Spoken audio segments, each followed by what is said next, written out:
Está en línea la vicepresidenta de la Unión Cívica Radical y diputada provincial Alejandra Lorden. Alejandra, buen día, ¿cómo te va? Buen día, muy bien, un saludo muy grande para todos ustedes.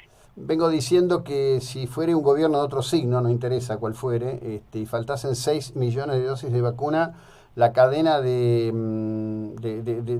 llanto en la televisión sería interminable. Mira, hice un ejercicio, intenté buscar en Google, en Safari, cuáles eran las noticias que había de abastecimiento o no de vacunas este año. Y me encontré con la catarsis de reclamos de 2019, de 2018, pero no de este año. Es muy difícil, tiene muy cerrado el tema de la comunicación a la hora de saber exactamente. Entonces uno tiene que hacer como un trabajo artesanal. Esto nos ha pasado no solo con las vacunas, nos ha pasado con los testeos, nos ha pasado con saber en cada distrito cuánta gente tiene coronavirus, no por una cuestión discriminatoria, sino justamente para hacer esos corredores sanitarios que se necesitan, porque había distritos que tenían 0 casos y entonces esos distritos no tenían mucho sentido una cuarentena tan estricta y romper la economía de la manera que se ha roto. Entonces, bueno, para conseguir todos esos datos, la verdad que tuvimos que trabajar en equipo haciendo como un relevamiento distrito por distrito de los 135 y así lograr tener más o menos, y luego apareció, pero muy tarde, ya hace, te diría, no sé si menos de 15 días, ahora sí informan en la provincia de Buenos Aires, cuando en otras provincias lo hacían 2 veces por día, distrito por distrito, cuántos casos tenemos de coronavirus y cuánta afectación de camas afectadas tampoco se sabe mucho. Hasta ayer decían 40% de uso de terapias de uso de camas de terapia con respirador, pero tampoco sabemos si esos casos cómo están divididos, cuáles son de COVID y cuáles no. Bueno, la verdad es que falta mucha información. Bueno, pero amén de ello, digo, ahora nos enfrentamos a una situación muy concreta. El gobernador, la verdad que no sé si por una cuestión emocional de él o qué, francamente cada vez que lo veo presentarse públicamente me da la impresión de que su mente va tan rápido que no puede terminar de articular las cosas como corresponden. Está obsesionado con cerrar todo, y cerrar todo, y cerrar todo. Ya no puede hablar de que el problema es la capital federal porque le ha explotado el conurbano. Ahora, la cuestión es esta, si las personas están sin vacunar, y en definitiva, COVID-19 es una evolución virológica de algo que conocemos como gripe. ¿No se está corriendo el riesgo que los casos de gripe común queden en estado de sospecha pensando que puede ser coronavirus de este tipo agresivo? Absolutamente. O sea, por eso es la demanda que además este año obviamente la gente entendió, sobre todo los mayores de edad y aquellos que tienen enfermedades concomitantes, como puede ser diabetes, hipertensión, obesidad, distintas enfermedades, entendió que se tenía que vacunar. ¿Por qué? Porque con esto evitaba no el coronavirus, porque la vacuna no es para el coronavirus, pero sí entrar a un centro hospitalario por una gripe y poder complicarse allí con otra situación. Entonces, y obviamente es una paciente con un paciente con gripe, con una neumonía complicada, termina también con el uso de respirador. Y esto complica las cosas, hace que la circulación de coronavirus con enfermos respiratorios de otras causas no se puede hacer tan separadamente. Eh, Uno al principio decía, bueno, estas camas o esta circulación de tal hospital es para COVID y esto es para no COVID, pero resulta que te entraba, por el no COVID te entraba un paciente con dolor abdominal que resulta que era COVID positivo, entonces es muy difícil esto. Y por supuesto el sector público para PAMI y para los hospitales públicos compra alrededor de 7,8 millones de dosis por año, y por lo menos en lo que yo tengo reportado, porque vuelvo a decir, la información oficial, a pesar de haber hecho pedido un informe, todavía no está, es que los últimos 2 millones que compró Nación ya fueron distribuidos a distintas provincias. Por ejemplo, ayer me confirmaron de Jujuy, me dijeron, bueno, esto es lo último que nos trajeron, y nos dijeron que era la última tanda de compra, eran estos 2 millones. Y estamos en pleno invierno, o sea que es probable que, no sé si llegarán más dosis, ojalá que sí, todavía estamos a tiempo. Se empezó vacunando a los mayores de edad y al personal de salud, como siempre se hace escalonado, ¿no? Para mí inclusive lo hace con un número de documentos, que yo, pero empezó rápidamente. Lo faltante eran no solo los sectores públicos, sino también a faltante privado, ¿no? Cuando uno iba a comprar a la farmacia no encontraba la dosis de vacuna. Y bueno, esto realmente complica el panorama del coronavirus, por lo que te decía, ¿no? Por el ingreso al hospital de pacientes con enfermedades respiratorias que no sean coronavirus y que además pueden ser prevenidas por una vacuna. Sí, claro. Y decime, con respecto de este tema que, a ver, yo lo abordo, intento abordarlo con mucho rigor, ¿no? De la cuestión al respecto de lo que podría ser la intención de avanzar sobre el sector privado de prestación médica de la provincia de Buenos Aires. Bueno, ayer salió algo como un rescatar, digamos, a las clínicas privadas del parte del gobierno de la provincia de Buenos Aires. Ahora si querés te lo voy a mandar para que lo puedas leer detenidamente, que dice que ellos estarían dispuestos por la situación que están viviendo las clínicas, que es real, las clínicas están complicadas con mucho menos facturación porque todo lo que es programado se dejó de hacer a partir de la declaración de la pandemia y de obviamente todo lo que es vía laparoscópica por la aerosolización del virus se dejó también de hacer y por supuesto empezó a haber mucha menos gente en las clínicas en internación. Y esto generó una situación que muchas clínicas ya la traían un poco arrastrada de años, de baja sostenibilidad. Entonces, la propuesta de sustentabilidad, así se llama, del Ministerio de Salud de la provincia, es la creación de módulos para COVID, darle incentivos a los nomencladores sobre todo el segundo nivel, y una propuesta de 410 millones de pesos mensuales, que dice que es para 190 clínicas y que sería cubrir 1.500 camas, y que esto por ahora sería nada más que como un préstamo que se idioma y que estaría siendo debitado en 12 cuotas. Sí, ¿no?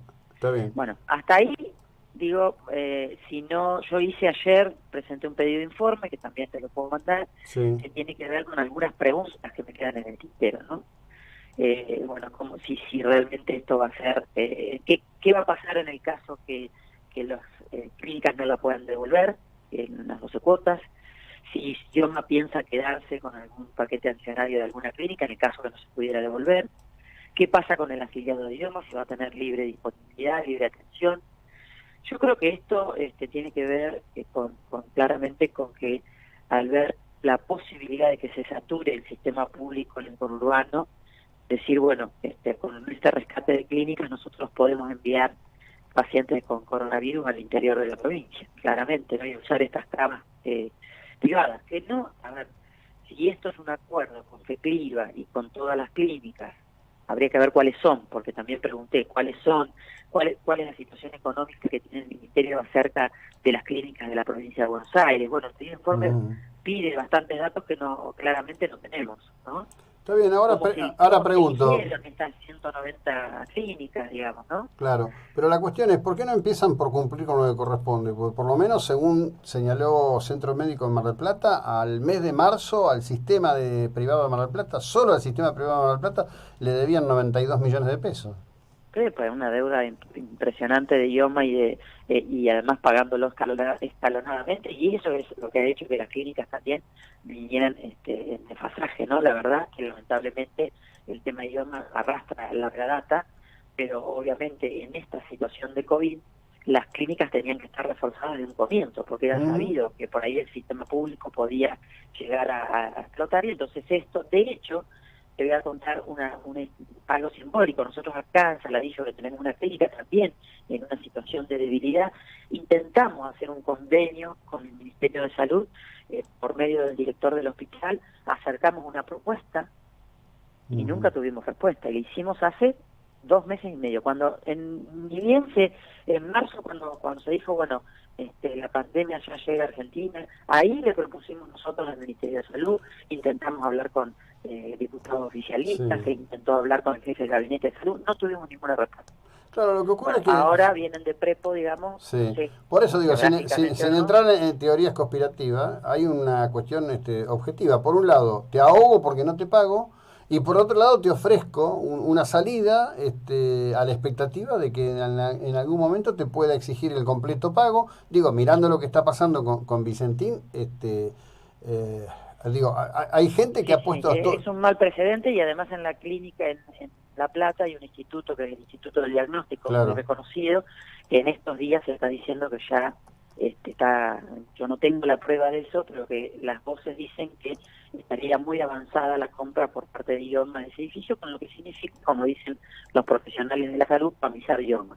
O sea, que yo no se quede con 3 o 4 clínicas y luego mande la gente ahí, aunque vos seas afiliado yo, no quieras ir a atenderte, qué sé yo, por ejemplo, y pensa en La Plata, no, tengas que ir a donde te mandan, bueno, eso coarta de alguna manera la libertad del afiliado y por supuesto de los profesionales que van a pasar a ser empleados de... Pero además, lo raro es que en medio de esta crisis monetaria, donde estamos Mm. justamente emitiendo moneda porque no tenemos recursos, no sabemos de dónde, y IOMA no le paga ni a los profesionales ni a las clínicas, pero saca dinero para comprar clínicas, para hacer un rescate. Entonces, bueno, esto es lo que tampoco entendemos, ¿no? Y como bien decías, cuando se declara la pandemia, cuando empezamos con las restricciones de la gente en sus domicilios, este tiempo que era para aplanar la curva, era para hacer todo esto. Era para que saliéramos a testear, era para preparar el sistema sanitario público, era para relacionar con el privado y por lo menos tener algunas clínicas a mano que decir, bueno, si el sistema público se colapsa, acá tenemos... Bueno, todo ese tiempo, la verdad es que no se invirtió bien y ahora empezamos a ver una subida, un ascenso en una curva que no sabemos ni cuándo termina ni hasta dónde llega. No, claro, pero en donde me parece a mí que aupados en la pandemia y en el juego de vida o muerte, ideológicamente no dejan de dar pasos en el sentido de lo que creen, ¿eh? Exactamente, porque además esto de Buenos Aires ya ahora, la vigilancia activa que ha hecho la ciudad es mucho más prolija, bueno, se lo ve al mismo Larreta cuando explica las cosas, cuando las explica nuestro gobernador, la verdad que lo hace de forma mucho más clara, pero además la vigilancia activa, esto de salir a testear, a buscar, se hizo de un primer momento en la ciudad. Y entonces le lleva el tiempo. Por supuesto, hizo también que aparecieran más casos Sí. positivos. Ahora, el territorio del AMBA es un territorio continuo. Es muy difícil dividir. ¿Por qué? Porque si yo me pusiera en policía malo en la ciudad de Buenos Aires, digo, bueno, entonces los 2,5 millones de puestos de trabajo que le doy a la gente del conurbano, ahora pongo un límite y que no vengan. El 58% de la gente del conurbano que se atiende en mis hospitales públicos porteños, en los 33 hospitales públicos, entonces que no venga. Digamos, la gente del conurbano trabaja en la cava, se atiende en la cava, Mm. y esa circulación es un continuo, entonces no podemos empezar. Por eso también creo que acá hay que tener mucha solidaridad y poca mezquindad para lo que viene, porque tal vez levantar muros de una ciudad a otra nos pueden hacer, como dice el dicho vulgar, escupir para arriba, porque en algún momento nosotros también podemos necesitar enviar gente o pedir un auxilio a un distrito amigo o un distrito aledaño, y no sea cosa que después cada uno se ponga en una situación muy de egoísmo, que en estos momentos ahí sí en la salud no nos debería haber. Así que bueno, estamos en esta situación y la verdad que esperamos que realmente esta curva termine pronto y empiece la nueva normalidad post pandemia, porque bueno, en el medio de eso ocurren otras cuestiones, como bien decís, como lo de Vicentín, o como hacerte una restricción total para que te quedes en tu casa y no puedas ver a tu familia, y después nos vamos a pasear por el país y a visitar gobernadores y estamos a los besos, o nos sacamos fotos con un montón de gente, por más que tenga barbijo, adentro del salón. Bueno, estos son los ejemplos que vienen desde arriba, que tampoco son los mejores a la hora de que la gente ya rompe la cuarentena, porque una cosa es cuarentena y otra cosa es aislamiento social obligatorio. La gente Sí. no la aguanta más por muchas situaciones, sobre todo por la económica y social. Pero también te podría decir otras colaterales, como es la salud mental, Ah, como ni es la hablar. necesidad de hacerse ver a los hospitales, y las clínicas también tienen muy poca consulta de lo que son enfermedades crónicas no transmisibles, y eso va a ser un gran problema. Sí. Espero que también lo podamos ver en números, lo iremos a buscar a los números, pero lamentablemente enfermedades cardiovasculares, diabetes, todo eso que no se está controlando hoy, un nódulo de mama en una paciente que hoy dice, no voy a la clínica porque me voy a contagiar de algo, eso va a ser realmente una visión bastante cruel y dolorosa el año que viene, cuando a la hora de evaluar lo que dejó la pandemia. Sí, sí, veremos qué tipo de tránsito nos toca de acá hasta que ese momento llegue. Estoy totalmente convencido, tristemente, que no va a ser precisamente ni alegre ni feliz. Te agradezco enormemente el tiempo y la ilustración, Alejandra, que tengas un buen No, día. muchas gracias a ustedes y a Bueno, disposición. la diputada provincial Alejandra Lorden, vicepresidente del Comité Nacional de la Unión Cívica Radical. Vamos